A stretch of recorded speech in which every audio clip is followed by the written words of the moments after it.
Olá, queridos ouvintes da Rádio Mundial, estamos aqui em mais um programa Caminhos da Consciência. Eu, Newton Schultz, junto com vocês, 25 minutos aqui nas ondas da Rádio Mundial. No comando do som, André, fazendo tudo chegar bacaninha para vocês, você que nos prestigia no seu carro, no seu computador ou na sua casa, não importa. Receba um grande abraço fraterno aqui de todos nós da equipe da Rádio Mundial. Filmando, Paulo Viana, postando no YouTube posteriormente este programa, para que você sinta aqui o clima da Rádio Mundial, como nós realizamos o programa. Você pode entrar no YouTube, ali você coloca o nome do programa, Caminhos da Consciência, ou o meu nome, Newton Schultz, Rádio Mundial, e ali você vai ver o sequencial de programas que estamos realizando há aproximadamente 2 anos. Queridos ouvintes, hoje no programa da Rádio Mundial, como eu sempre faço todo ano, né? Eu estou com essa tônica há aproximadamente 2 anos, mas eu já estou aqui na rádio desde 2004, 2005, então eu já estou completando quase 10 anos de rádio. Então hoje nós vamos falar do Cristo, nós estamos bem próximos à nossa celebração do Natal. Vamos conversar um pouquinho sobre esse lado do Natal, sobre a realidade de Cristo, o que representa, para que em comunhão com a minha forma de pensar, a gente possa de repente elaborar uma vibração diferenciada para esse momento. Queridos ouvintes, primeira coisa, nós precisamos compreender que essa data, 25 de dezembro, ela possui um arquétipo maravilhoso, não tenha dúvida. Nós devemos, sim, celebrar com os nossos queridos parentes, amigos. Ou seja, o ideal seria nós termos esse tipo de celebração todo dia. Vocês já pensaram se a gente esquecer um pouquinho esse lado comercial e entrar no verdadeiro espírito do Natal, que é a fraternidade, a comunhão, a amorosidade, todo esse lado bonito que aflora nos seres humanos nessa época? Já pensaram se todo dia fosse comemorado, ou as vibrações que nós temos do Natal presentes aqui no planeta Terra? Com certeza a gente mudaria o planeta em pouquíssimo tempo, isso eu não tenho dúvida. Mas com o tempo nós vamos adquirindo consciência e a gente vai entendendo o que existe de oculto por detrás disso tudo. Por que eu estou falando isso? Porque essa data, 25 de dezembro, não é a data que corresponde, segundo a sabedoria das idades, correspondente ao verdadeiro momento do nascimento do Cristo. Por isso que a gente pega a religião, né? Se nós pegarmos católico, apostólico, romano. Por que romano? Porque isso, de acordo com todas as festividades e as celebrações romanas, foi estabelecido 25 de dezembro como Natal cristão. Mas se a gente estuda um pouquinho, a gente começa a perceber toda a história, nós precisamos compreender que, na verdade, Cristo não nasceu nessa data. Existe uma grande possibilidade de Cristo ter nascido no dia 24 de fevereiro do ano, o ano é certo, -7 da data que a gente consagra como o ano de nascimento. Então, na verdade, se nós pegarmos o calendário gregoriano, que tem como marco zero o nascimento do Cristo, na verdade, ele nasceu 7 anos antes dessa própria data. Então, se você um dia, principalmente astrólogos, eu sei que muitos astrólogos escutam o meu programa, se você quiser fazer um mapa do Cristo, coloque ali 24 de fevereiro de -07, tendo o calendário gregoriano como referência, e coloque a data, o horário aproximado de meia-noite e pouco. Ali você verá a configuração celeste que coloca como real o nascimento de Yeshua Ben Pandira, ou Cristo, que nós vamos desenvolver um pouquinho, de acordo com o nosso tempo, o que representa essa consciência, né? Então, quando a gente observa a conjunção astrológica que ocorreu nesse momento, nós temos o quê? Nós temos no signo de Peixes.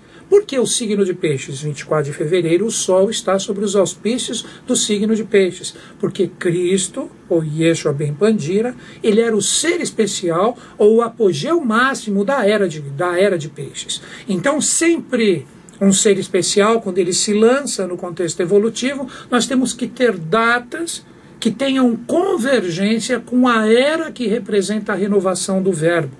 Então, quando Cristo chega, o que ele faz? Ele praticamente coloca o final da era ariana, que foi a era anterior a dele, e ele inicia todo aquele processo amoroso, fraterno, da realidade correspondente aos auspícios da era de peixes. Então, quando nós falamos de Cristo, nós falamos no seu lado mais elevado, nós falamos de todo esse lado da era de peixes, que praticamente se encerra agora nesse atual momento evolutivo. Agora nós estamos no ano de 2013, e nós temos a era de Aquário trazendo um novo estado de consciência para ser vibrado pela humanidade. Então vamos falar um pouquinho dessa conjunção que ocorreu no ano -7 antes do próprio Cristo. Nós tivemos a conjunção do Sol, Saturno e Júpiter, que isso representava a estrela de Belém, segundo os livros sagrados deixados por todo o manancial do professor Henrique José de Souza, veiculando o JHS na Sociedade Brasileira de Obiose. Ali ele deixou que a estrela de Belém, na verdade, representava a conjunção de Júpiter e de Saturno. Mas junto com Júpiter e Saturno, nós tínhamos, nesse momento onde Cristo nasceu, nós tínhamos o quê? O Sol, Urano e Vênus. Então, na verdade, 5 planetas estavam conjuntos no signo de Peixes. Vamos repetir. O Sol, Júpiter e Saturno, Urano e Vênus. Então nós tínhamos 5 planetas que representavam o verdadeiro tetragramaton no momento que Cristo nasce. Mas quando nós tínhamos Júpiter e Saturno conjuntos, esta realidade representava a famosa estrela de Belém, que criou um triunvirato, ou uma trindade especialíssima, que foram os 3 reis magos, seres especialíssimos, cada qual representando um ramo racial ou um estado de consciência, para brindar o nascimento do Filho do Homem, que era Yeshua Ben Pandira, ou Cristo. Para confirmar o nascimento de Cristo com a conjunção desses 2 planetas, Júpiter e Saturno, basta você ver o mudra, o gesto que Cristo abençoava.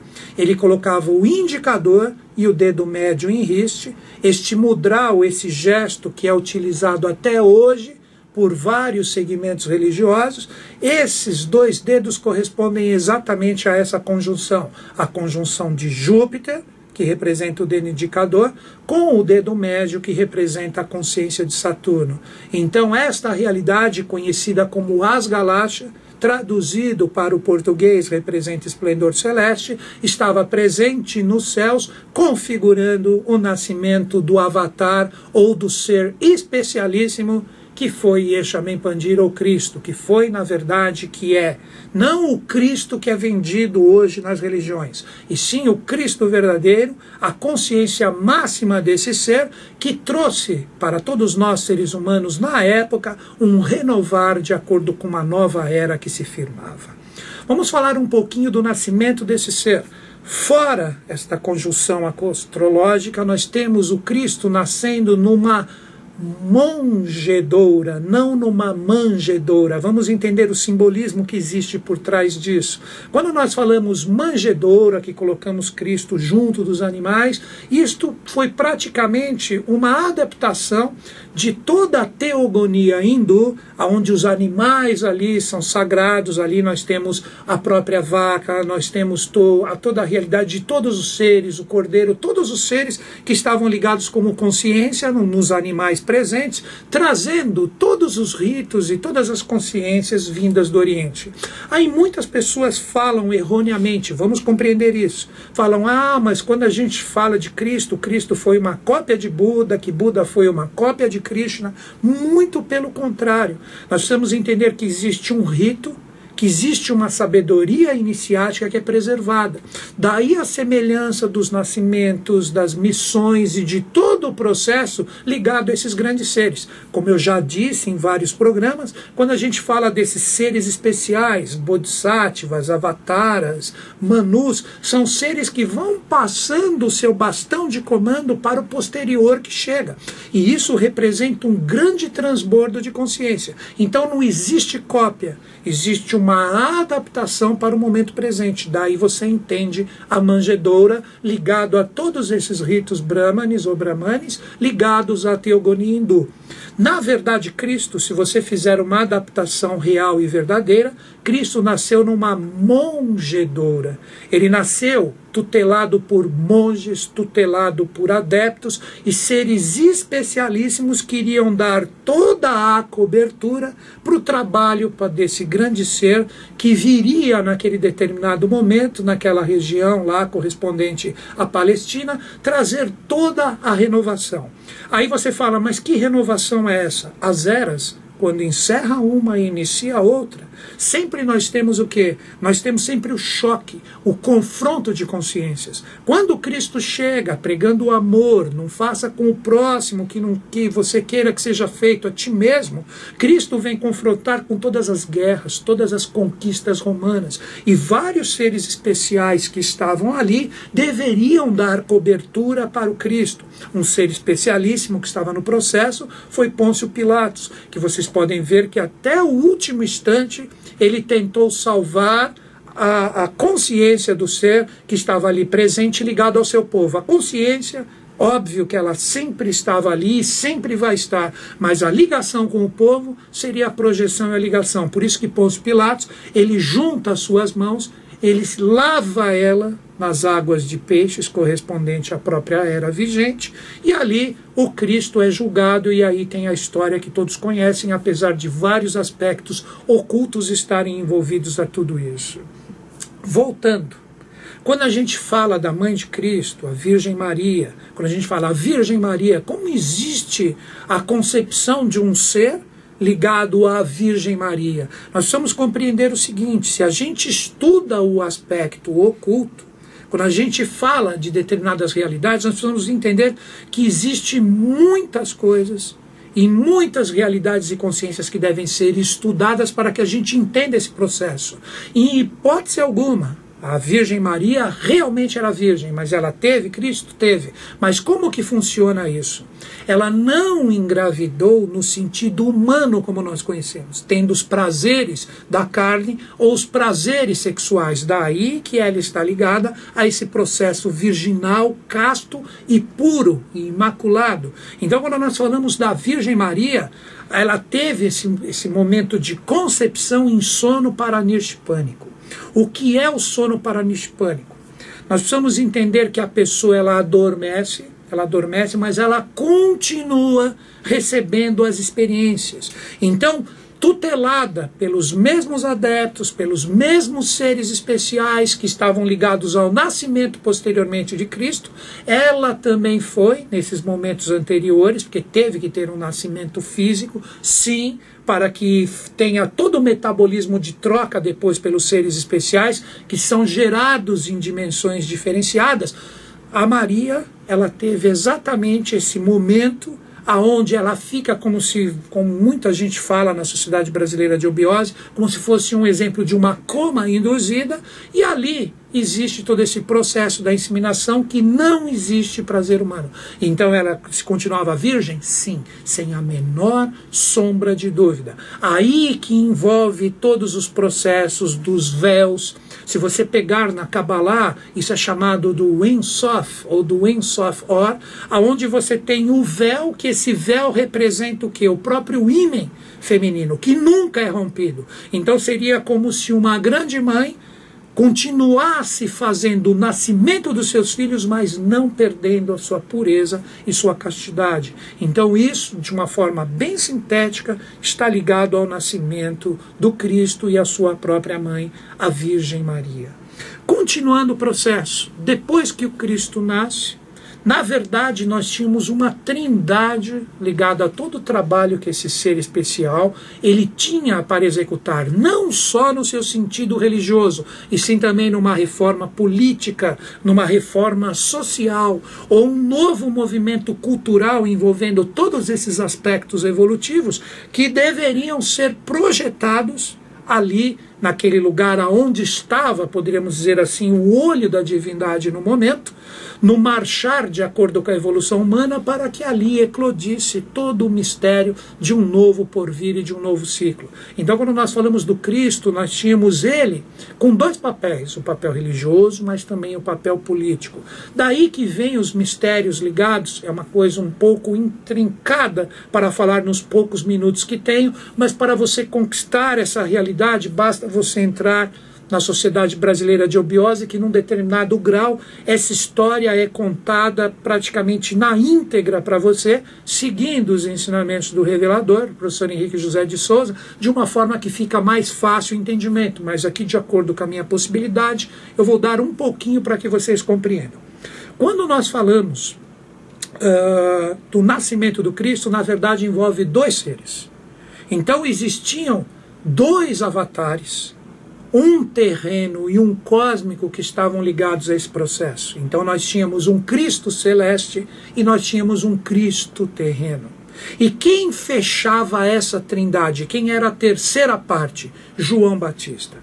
Então João Batista representava a consciência humana, por isso que ele veio antes, e ele tinha a sua missão de grande anunciador, trazendo a boa nova para que quando o Cristo chegasse, ele fosse reconhecido como superior hierárquico do próprio João Batista. Por isso que quando ele percebe, nas margens do rio, que este ser, pela consciência que ele tinha, João Batista, que o seu verdadeiro mestre, ou aquele que representaria a ápice do triângulo, estava chegando, o que ele fez? Ele o batizou e o consagrou como o verdadeiro mestre, ou o Cristo que viria trazer todo esse renovar. Então vou repetir, na verdade existiam dois irmãos, então seriam dois Cristos esses principais, sendo que um tinha a consciência mais cósmica e mais celeste. Daí você tem as pregações que eram feitas por esse ser. Você tinha a multiplicação de pães e peixes, simbolismo também ligado à realidade da própria era vigente, o andar sobre as águas. Por quê? Porque esse Cristo celeste, ele tinha uma vibração muito sutil em relação ao que nós conhecemos como vibração física e humana.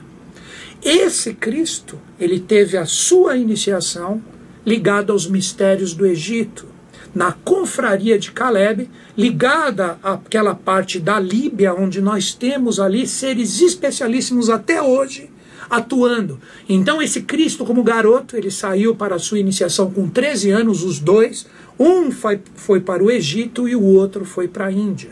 Então esses seres, quando você pensa, você fala, poxa, mas onde esteve o Cristo na sua juventude? Aonde esteve o Cristo na sua adolescência? Para ele chegar aqui em torno de 30 anos para fazer a sua missão. Ele teve que passar por todos esses processos, junto de seres especialíssimos que o estavam acompanhando. E eram dois seres. Um celeste, ligado a esses mistérios da confraria de Caleb, onde seres especialíssimos estavam presentes ali no deserto da Líbia, bem próximo ao Egito, naquela parte norte da própria África. E nós tínhamos também um Cristo mais ligado à realidade terrena. Este foi aonde? Esse que deveria o verdadeiro ser político, nessa manifestação, ele foi para a Índia e ali ele estudou o hinduísmo, ali ele estudou o budismo. Daí que você compreende por que o Cristo ele fazia asanas, posturas, por que ele fazia mudras. Por quê? Porque ele tinha passado por todas essas experiências anteriores ligadas aos mistérios da Índia. Então ali, agora que você entende, não era só este lado devocional, o trabalho da missão ligado a esse grande ser. Na verdade, ele tinha que fazer uma reforma política e social. Daí o verdadeiro sentido da sua morte. Não era só a parte religiosa que nós temos nos contos que nos são passados nessa época do ano. Existia um lado político. Por isso que ele passou com o garoto naquela parte de Srinagar, no norte da Índia, ligado a Lé também. E ali ele estudou o quê? Todo o budismo, estudou todo o hinduísmo, para que quando ele retornasse próximo aos 30 anos de idade, ele teria toda a consciência formada dessas religiões que precisavam ser renovadas, e quando ele falasse, se a missão tivesse tido todo aquele processo de realização ligado ao seu arquétipo principal, que era o projeto de Deus jogando seus filhos aqui na face da terra, nós teríamos o quê? Todas as religiões reconhecendo ele como o verdadeiro rei do mundo. Então ali nós teríamos do Cristo celeste, esse o verdadeiro avatar, esse seria aquele que traria todos os ditames e as renovações do ciclo, o Cristo terreno, que seria consagrado como o rei do mundo, junto com César, ali o trabalho de Jerusalém e Roma. No caso César, ele faria o papel mais guerreiro, o lado do sentido daquela parte temporal, tendo como seu instrutor e verdadeiro monarca esse Cristo terreno, e mais ligado à reforma religiosa ao próprio João Batista. Então daí que nós teríamos essa trindade plenamente manifestada. Então, fechando para vocês entenderem, uma trindade, um Cristo celeste, um Cristo terreno e João Batista com uma realidade humana. Daí que começa a trinca, para que você entenda, inclusive depois resgates kármicos que nós tivemos que pagar aqui na face da Terra, através de flagelos de Deus, que vou conversar um pouquinho de uma forma rápida para que exista um pouquinho da compreensão disso. João Batista, que veio como primeiro, com uma representação, um verdadeiro Tirtânkara, aquele que quebra o gelo, quando ele foi levar a sua boa nova para Herodes, que representava a vinda desses seres especialíssimos, que na verdade você poderia dizer que esses três eram irmãos hierárquicos, os dois Cristos e o próprio João Batista, quando ele chega ali, quando você pega Salomé e Herodíades, as duas se apaixonam pelo anunciador que foi João Batista. E ele puro, assim como também os seus dois irmãos, os dois Cristos, nós vamos entender que nunca esses seres se maculariam no sexo. Esse ser puro que era João Batista, ele simplesmente chega e ele não entra nesses encantos e nesse jogo do sexo humano ligado a essas pessoas. Daí que existe a dança de Salomé como vingança, que pede o quê? A cabeça de João Batista. É aí que começa a primeira grande trinca de todo esse processo ligado ao nascimento do Cristo. Então, quando João Batista perde a sua cabeça, o trabalho deve ser reformulado.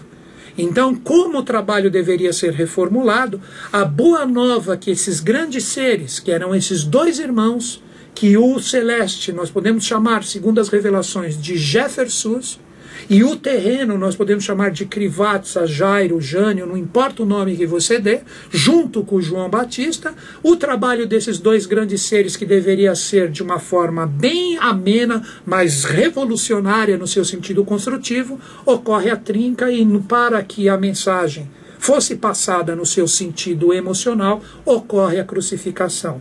Aí que nós temos um ser que se dá também no sentido de doação, ele perde parte da sua consciência, uma energia contrária entra nele. Quem foi esse? Judas. Então, quando Judas, que era um apóstolo especialíssimo, quando ele comparece ali para os romanos e entrega o Cristo, ele estava com boa parte da sua consciência transfigurada. Tanto é que quando retoma a sua consciência e ele vê o que ele faz, ele se enforca para que grandes prejuízos não continuassem a ser feitos. E por fim, depois da morte, que realmente acontece na cruz, segundo os ensinamentos sagrados, nós temos a ressurreição desse grande ser. E esse ser, que era o político, que morre na cruz, ele retorna para a Índia e ali ele tem o seu falecimento normal, como qualquer ser humano, mas um ser especialíssimo, se você conseguir um dia entrar em relação a todo esse conhecimento oculto, onde ele foi até um dos governadores daquela região da Caxemira.